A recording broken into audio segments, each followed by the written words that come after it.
really bothers me. It ruins my viewing experience. Well, somebody's got to know more than they're saying here. Makes you feel any better? I forgot my reading glasses. From FMC Radio Studios in Youngstown, Ohio, this is Silencing Frank.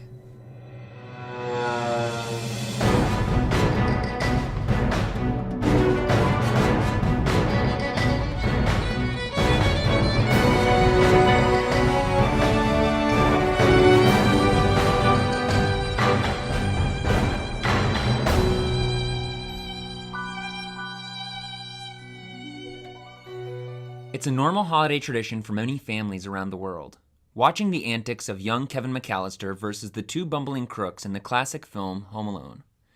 Maybe you've seen it countless times, can quote parts of the movie alongside your favorite characters, or perhaps, like me, you own the Blu-ray and can turn the movie on any time at will. The popularity of this film has spawned a handful of sequels, and in my mind, only the first three are really worth the watching. The fourth and fifth movies can hardly be called canon at all, and they should never be mentioned again, either on this podcast or in private circles with the curtains drawn. For the purposes of this investigative journalism program, we'll foreseeably only be focusing on the first two. For those who don't own the Blu-ray or DVD or VHS or digital copy, there's so many different versions now it's hard to keep up. These people rely on the version that airs every single year on network television. So fans stay up watching it, commercials and all, every single year, simply because it must be done sometime during the holiday. Watching it this way would be fine, except, wait for it, and maybe sit down at this point if you're not already, because this is huge. Somebody in the editing room of the networks has been silencing Uncle Frank. If you for some reason need a refresher on who Uncle Frank is, allow me to proverbially refresh your literal memory. A quick reading from homealone.wikia.com reveals some of the unpleasantness of Uncle Frank, and it may help you to remind your forgetfulness. Quote, Frank lived in Ohio and drove his family to his brother Peter's house to leave for a family vacation to Paris. While preparing to leave, Frank did not allow his nephew Kevin to watch a movie. Frank later retrieved pizza ordered by the family, but he left the responsibility of paying for it to Peter. Later, while eating with the family, Kevin got into a fight with his brother Buzz, causing a giant mess in the kitchen, thus prompting Frank to call Kevin a jerk. After the family managed to sleep in due to the power outage, Frank rushed along with them to the airport. On their flight, Frank attempted to smuggle glassware but was caught at the last minute. Later, after it was realized that Kevin was forgotten at home, Frank tried to comfort Kevin's mother, Kate, by telling her that he forgot his reading glasses. Unquote. It is here that we need to pause, because if you were watching the network-aired edition of Home Alone and following my narration at this point, you would notice something shocking. As I mentioned earlier, someone has been silencing Uncle Frank, and his line about the reading glasses has been mysteriously cut out. I spoke with a Home Alone fan named Sarah about what has, for her, ruined the experience. That's not her real name, by the way. She agreed to speak with me on the terms of anonymity. Here's Sarah. I just want to say I've watched Home Alone probably, if I had to estimate how many times in my lifetime, I'd say maybe 84. And I've noticed that on TV, probably ABC Family. Oh wait, it's not called that anymore. I don't know. Just when they air it every year before Christmas, they take out one line of the whole movie where all the Franks in the plane. And Kevin's mom just realizes that she forgot Kevin, and Uncle Frank gives the line to make her feel a little better, but it was very kind of snarky and sarcastic. But he said, if it makes you feel any better, I forgot my reading glasses, and it's cut out from the movie, and it really bothers me.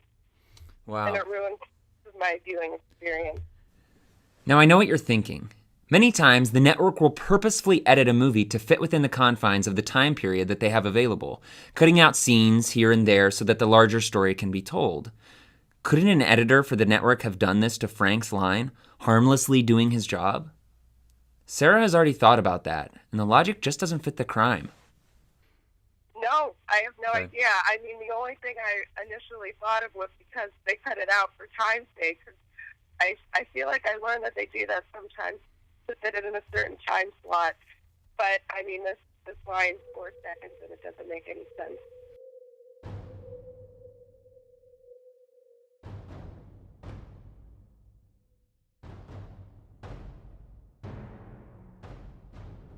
As I continued talking to Sarah, she seemed tense and nervous, almost as if she was afraid of something or someone. She seemed eager to get off the phone quick, a decisive turn from her earlier, lighter conversation. Wait, how long is this going to take? I don't have that much time right now, but... Are you in danger in any way because of speaking to me?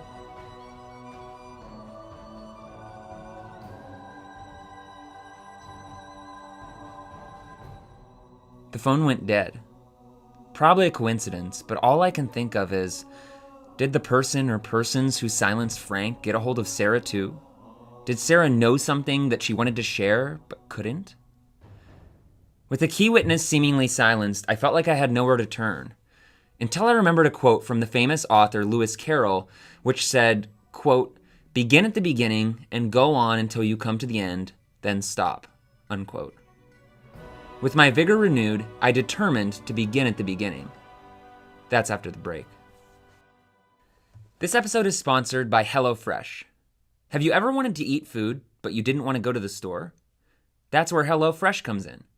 Simply pick what you like to eat on a menu online, and workers will send the food to your house in a box surrounded by ice packs and non-recyclable packaging. Once you take out the food, just throw the ice packs in the trash.